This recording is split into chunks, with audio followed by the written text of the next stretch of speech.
പുറത്ത് നടക്കുന്ന കെജ്രിവാളിനേക്കാളും ഭയങ്കരനായിരിക്കും, അപകടകാരിയായിരിക്കും അകത്ത് കിടക്കുന്ന കെജ്രിവാൾ. ഇതൊക്കെ ഡൽഹിയിൽ പറഞ്ഞു കേൾക്കുന്ന ചില കാര്യങ്ങളാണ്. ഡൽഹി മുഖ്യമന്ത്രി അരവിന്ദ് കെജ്രിവാളിൻ്റെ അറസ്റ്റും തടങ്കലും കസ്റ്റഡിയും ഒക്കെ തന്നെ ആർക്ക് ഈ തെരഞ്ഞെടുപ്പിൽ ഗുണം ചെയ്യും?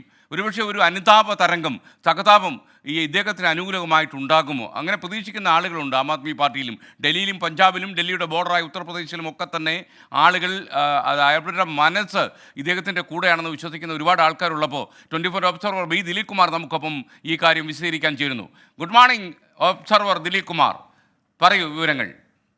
Good morning S K N. Delhi മുഖ്യമന്ത്രി അരവിന്ദ് കെജ്രിവാളിൻ്റെ അറസ്റ്റ്, അതും ഒരു തെരഞ്ഞെടുപ്പ് ഘട്ടത്തിൽ അറസ്റ്റ് ചെയ്യുക എന്നത് അസാധാരണമായൊരു സംഭവമായിരുന്നു. അതുകൊണ്ട് തന്നെ ഇക്കാര്യത്തിൻ്റെ വരും വരായികകളൊക്കെ കേന്ദ്ര സർക്കാരും അതോടൊപ്പം തന്നെ BJPയും ഒക്കെ പരിശോധിച്ചിട്ടുണ്ടാകുമെന്ന കാര്യത്തിൽ യാതൊരു തർക്കവുമില്ല. ഡൽഹി മുഖ്യമന്ത്രി അരവിന്ദ് കെജ്രിവാളിനെ അറസ്റ്റ് ചെയ്യുന്നതിലൂടെ നേരത്തെ കോൺഗ്രസ് മുക്ത ഭാരതമായിരുന്നു BJPയുടെ ലക്ഷ്യമെങ്കിൽ ഇപ്പോൾ പ്രതിപക്ഷ മുക്ത ഭാരതമായിരിക്കുന്നു BJP ലക്ഷ്യം എന്ന നിലയിലേക്ക് മാറുകയാണ്. പ്രതിപക്ഷ നേതാക്കൾക്കൊരു മുന്നറിയിപ്പ് എന്ന നിലയിലേക്ക് ഇതിനെ മാറ്റുന്ന ആ നിലയിൽ വ്യാഖ്യാനിക്കുന്നവരുണ്ട്. ഏതായാലും ഡൽഹി മുഖ്യമന്ത്രി കെജ്രിവാളിനെ അറസ്റ്റ് ചെയ്തതോടുകൂടി പ്രതിപക്ഷ നേതാക്കൾക്കിടയിൽ കൂടുതൽ ഐക്യമുണ്ടായിട്ടുണ്ട് എന്ന കാര്യത്തിൽ യാതൊരു സംശയവുമില്ല. പ്രത്യേകിച്ച് ഡൽഹിയിൽ ഈ തെരഞ്ഞെടുപ്പിൽ കോൺഗ്രസും ആം ആദ്മി പാർട്ടിയും സഖ്യത്തിലാണ്. സഖ്യത്തിലുള്ളപ്പോൾ തന്നെ കെജ്രിവാളിൻ്റെ അറസ്റ്റ് വിവരം അറിഞ്ഞതിന് തൊട്ടു പിന്നാലെ കെജ്രിവാളിൻ്റെ വീട്ടിലെത്തിയവരിൽ ഡൽഹി മുൻ മുഖ്യമന്ത്രി ഷീലാ ദീക്ഷിതിൻ്റെ മകൻ സന്ദീപ് ദീക്ഷിത് അടക്കമുള്ള കോൺഗ്രസ് നേതാക്കളുണ്ട്. ഈ ഷീലാ ദീക്ഷിതിൻ്റെ ഭരണം അവസാനിപ്പിച്ചുകൊണ്ടാണ് അവിടെ ആം ആദ്മി പാർട്ടി ഭരണത്തിലേറിയതും.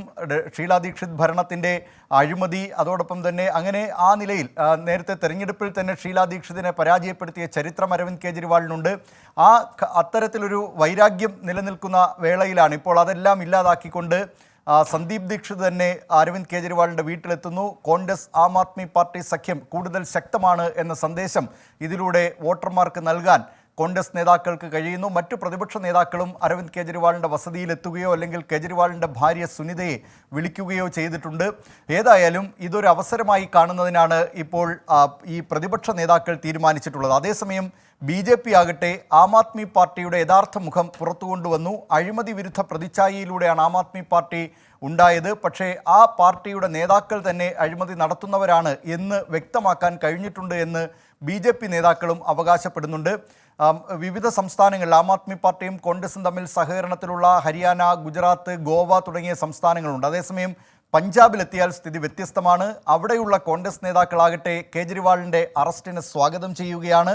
മാത്രമല്ല, ഒരു പ്രതികാര രാഷ്ട്രീയം ഒരിക്കലും നല്ലതല്ല എന്ന കാര്യം ആം ആദ്മി പാർട്ടിയുടെ നേതാക്കളും മനസ്സിലാക്കണമെന്ന് കഴിഞ്ഞ കോൺഗ്രസ് സർക്കാരിൽ മന്ത്രിമാരായിരുന്നവർക്കെതിരെയൊക്കെ പഞ്ചാബിൽ വിജിലൻസ് കേസ് എടുക്കുന്ന സാഹചര്യത്തിൽ കോൺഗ്രസ് നേതാക്കൾ അക്കാര്യം ഓർമ്മിപ്പിക്കുന്നുമുണ്ട്. അവിടെ ആം ആദ്മി പാർട്ടിയും കോൺഗ്രസും പരസ്പരം ഏറ്റുമുട്ടുകയാണ്. ഏതായാലും ഇതിൻ്റെ എന്തായിരിക്കും ഇത് വോട്ടർമാരിൽ സ്വാധീനിച്ചിട്ടുണ്ടാവുക എന്നറിയണമെങ്കിൽ മെയ് 25-ാം തീയതി 6ാം ഘട്ട തെരഞ്ഞെടുപ്പാണ് ഡൽഹിയിൽ നടക്കാൻ പോകുന്നത്. ആ തെരഞ്ഞെടുപ്പിൽ ജനം വിധി എഴുതുന്നതോടുകൂടി ബോധ്യമാകും. SKN. Okay, thank you Dileep Kumar.